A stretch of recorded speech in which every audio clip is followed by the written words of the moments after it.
दोस्तों इंडिया में ऐसा एक टाइम हुआ करता था जब आपको कुछ चीज़ खरीदने के लिए एक ही स्टोर से सब कुछ नहीं मिलता था। ये जो शॉपिंग मॉल का कॉन्सेप्ट ये बिल्कुल नहीं था।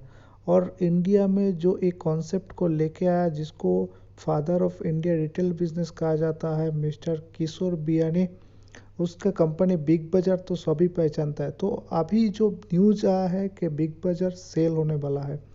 तो सेल होने वाला है तो खरीदार कौन है और क्यों कंपनी किशोर बियानी को क्यों बिग बाज़ार का स्टॉक सेल करने पड़ रहा है, तो इसका डिटेल्स मैं डिस्कस करूंगा। और कौन कौन खरीद रहा है तो डील कितने में हो रहा है ये भी बता रहा हूँ डिटेल्स में। और इसका चलते स्टॉक का क्या परफॉर्मेंस रहेगा ये भी बताऊंगा।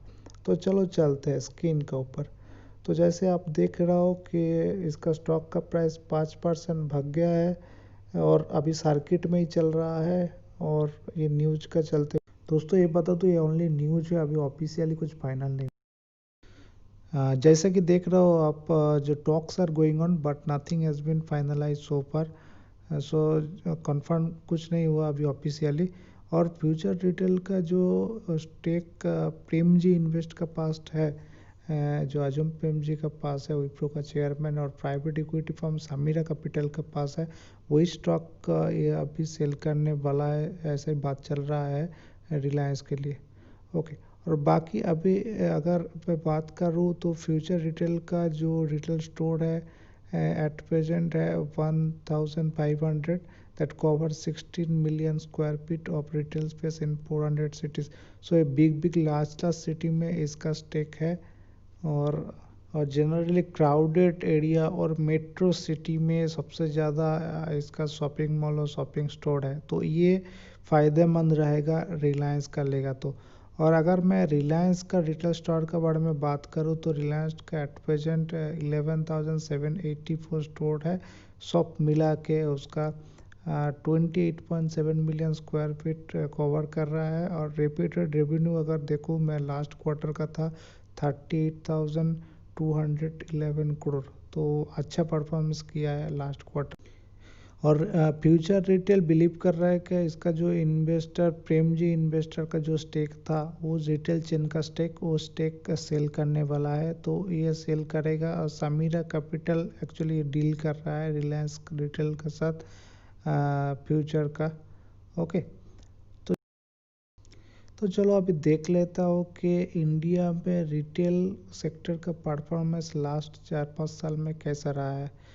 तो जैसे कि आप देख रहा हो स्क्रीन्स का ऊपर कि 2014 से लेकर 2019 तक जो टोटल रिटेल सेल था ऑफलाइन में स्टोर में, तो था 2019 में 1418 बिलियन डॉलर और 2014 में था 717 बिलियन डॉलर। तो ऑलमोस्ट डबल हुआ है अगर मैं बात करूँ तो ऑफलाइन में। और अगर ऑनलाइन ई कॉमर्स का सेक्टर में देखूंगा तो 2014 में जो आता 6.10 ओनली बिलियन डॉलर का सेल्स इन इंडिया में, वहाँ पे 2019 में आके वो आया है 47.49। तो करीबन 8 टाइम्स मल्टीप्लाई हो गया। तो रिटेल ई कॉमर्स सेक्टर, जैसा कि हम लोग सब जानते हैं कि रिलायंस कोई भी सेक्टर में चलता है तो उसमें मोनोपोली क्रिएट करता है। तो इसका मेन एम है रिटेल सेक्टर में मोनोपोली क्रिएट करने का, जो से ऑफलाइन और ऑनलाइन दोनों बिजनेस में हाथ अच्छा कर सके। और ऑफलाइन में ये अगर फ्यूचर रिटेल का जो शॉपिंग मॉल बिग बाजार मिल जाएगा तो इसका ग्रोथ बहुत अच्छा होगा। तो चलो चल लेते हैं कि दो कंपनी का, अगर मैं ग्लोबली दो बड़ा रिटेल कंपनी के बारे में बात करूँ, एक है अमेजन, दूसरा है अलीबाबा।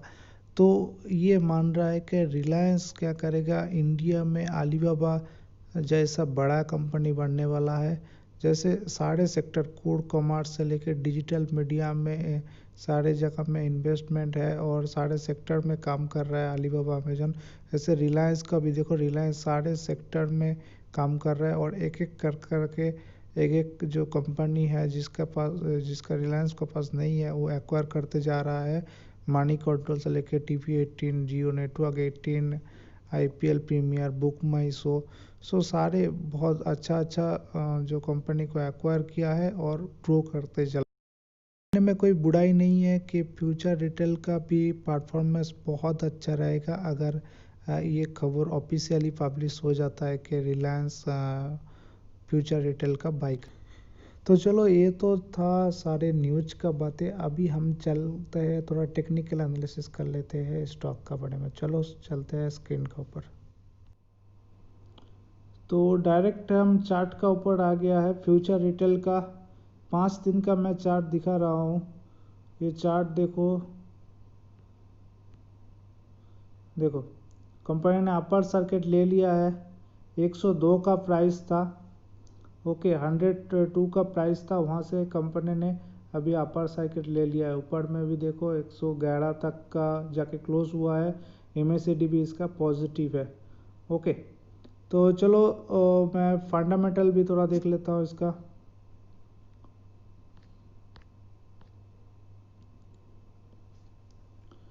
तो जो जैसे कि हम लोग को पता है कि फ्यूचर रिटेल लिमिटेड एक रिटेल कंपनी है और जिसका मल्टी ब्रांडेड रिटेल ट्रेड है। बिग बाजार नाम के, इलेक्ट्रॉनिक्स का ईजोन नाम के, और फूड बाजार भी है इसका। और स्टॉक का पी अगर देखो तो पी बहुत कम है अभी। सेक्टर का रेस्पेक्ट में 7.72 ओनली पी है। सेक्टर का पी यहाँ पे 64.11% है। और अगर कंपनी का रिटर्न के बारे में बताए तो 1 मंथ का रिटर्न था 57.81%, 1 साल का रिटर्न था -75%। 52 एक हाई था 489.45, 52 लो था 60.70। तो करीबन 60.70 से अभी रिसेंट जो प्राइस चल रहा है वो 111। Okay market capital 6000 crore. Okay और जो इसका न्यूज आया था वो बताया था। ओके अभी मैं चल जाता हूँ डिटेल्स में। तो डिटेल्स डिस्कशन मैं करूँगा अभी। तो चलो पहले इसका मैं कंपनी का थोड़ा फाइनेंशियल और भी देख लेता हूँ मैं। कंपनी का प्रोफाइल ब्रांड का बारे में तो बात कर ही लिया। ओके तो फाइनेंशियल ट्रेंड क्या है, कंपनी का रेवेन्यू प्रॉफिट परसेंटेज क्या चल रहा है। फाइनेंशियल स्टेटमेंट देख लेता हूँ थोड़ा। फाइनेंशियल स्टेटमेंट में जाके हम देखते हैं इसका प्रॉफिट के बारे में, कंपनी का बैलेंस शीट। ओके चलो तो बैलेंस शीट में आप देख ही रहा हो कि कंपनी का लाइबिलिटी चेक करो।